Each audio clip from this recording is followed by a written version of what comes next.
'Pag makasala ba ang lalaki like mag-cheat or makapasakit sa ato, automatic ba dapat nato bulagan? So kasagaran sa ato ang makita karon no, sayon ra jud kaayo ang pagbulag-bulag as in to the point na daghan kaayo og mga families nga mga broken, mga bata loy kay sila, unya ang mga asawa loy kaayo. Pero murag naanad na lang ba kay mao ang trend sa world. Dapat ba jud bulag dayon? To be honest, 'pag mosulod ka og kaminyoon, dili gina siya lalim. So kinahanglan 'pag maminyo ka, kailangan ready ka sa mga daghan nga mga balud ug mga bagyo nga mag-abot.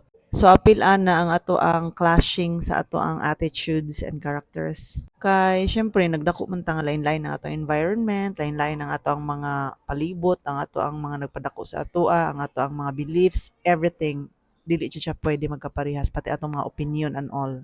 And imagine, dili mo parehas pag-race pero mag-uban mo for the rest of your life. So dili siya 100% ikagarantiya nga dili mo mag-away tungod kay amoy gugma. Posible nga mag-abot jud ang panahon nga ma-fade ang love, labi na kung dili ta kabalo unsaon na to pag-handle. So without the help of God and the Holy Spirit, which I really believe no nga kung wala gyud na siya sa usa ka relationship, puwede jud kaayo nga ma-fall down, mabuak, mabungkag, maguba, mahugno ang usa ka panimalay.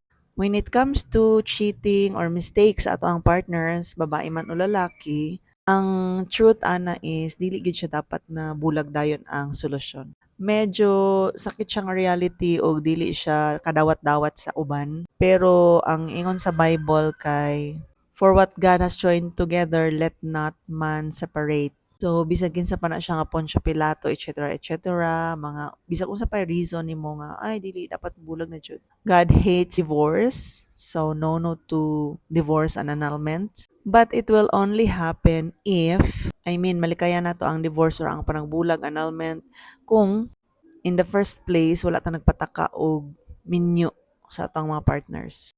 Kay supposedly, ato lang sa idyong i-consider ang will ni God, ato sang i-ask si Lord, siya na ba jud, mao na ba jud ni, am I really willing to sacrifice everything and all? Na ay wisdom na ginahatag si Lord sa ato sa Christian. So pagdaghan og red flags, because it doesn't mean nga kanina ginakuha kay will na ni Lord, kay Christian ni siya, mao na ni siya ako ang minyuan. No. Even if Christians na agyapoy mga demons, na ay mga inside ana no kana siya mga past nga mga traumas nga wala pa na heal, nagihapoy mga anything na pwede matawag nga red flags sa ato bisan Christian ta. So before mo ato sa kaminyoon, make sure nga kung ano jud ta kanang ready na gid ta ba unya, kanang pinakauna nga priority is mahimo ang duha ka partner magtinabangay for the will of God, for the purpose of God nga mooy matuman sa life. Dili lang para mag-anak, dili lang para happy ending, dili lang para sa worldly nga kuan or sa ato lang own nga gusto bitaw nga purpose or will.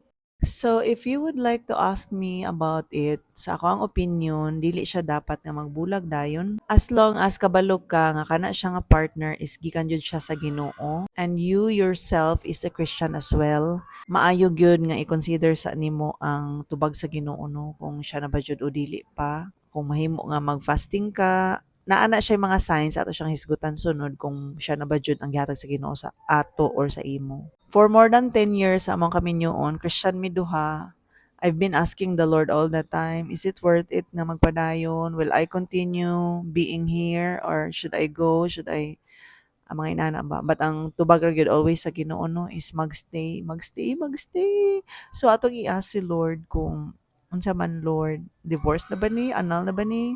Pero so far sa mga tubag yun ni Lord, especially lagi kung nag-start jud ka nga imo ang gisik si Lord nga inaani. So case to case basis depende siya. Wala ta kung tubag. Bye bye bye. Follow for more.